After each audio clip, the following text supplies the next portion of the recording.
Hello everyone, I'm Josh Sperber. And I'm Jesse Rodriguez. And welcome back to the Clearwater Threshers pregame show.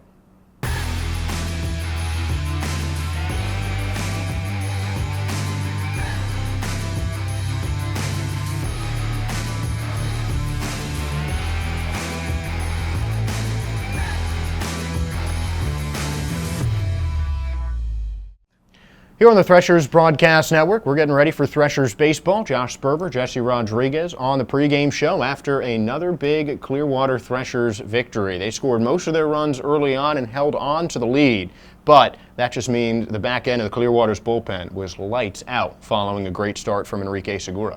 Enrique Segura was great, and it's all smiles today after a big win like that. Segi did his thing yesterday, attacking mostly with sinkers. And after the game, he mentioned that he felt like he had excellent stuff.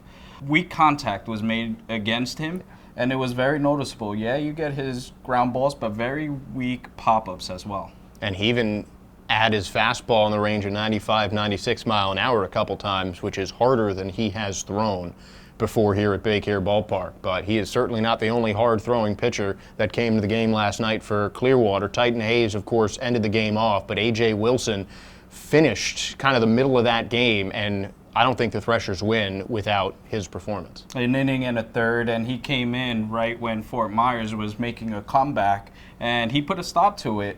And it's always great to see not just these great lefty arms, but that they're able to get hitters from both sides of the plate out rather easily and impressively. And Titan Hayes, yet another save, and it was almost stress-free the way that he made it seem.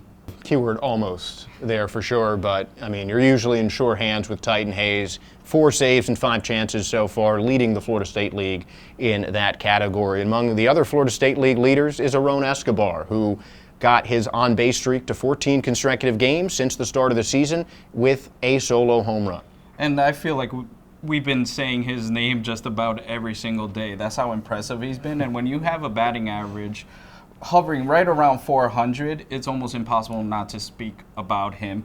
And the way he drives the ball all over the field, showing off the power, just an unbelievable ball player. He just hits that baseball like he's trying to break it. I mean, it is truly fun to watch. And Dante Nori has been pretty fun to watch for Clearwater as well. He's had at least one multi-hit game in every series so far. The bat's really starting to pick up, and he's reached base in each of his last 9. It's so impressive, and when he came to the Threshers last year, we saw a lot of him hitting line drives, especially to the opposite field. Haven't seen it as much this year until recently, and that's what he did yesterday, driving the ball the other way with authority. And speaking of authority, the Clearwater Threshers have one of the top pitching prospects in all of minor league baseball. In fact, he is the highest rated pitching prospect that is currently pitching in minor league baseball. Andrew Painter gets his 3rd start of the season for the Clearwater Threshers here tonight. Painter, I'm so excited to see it.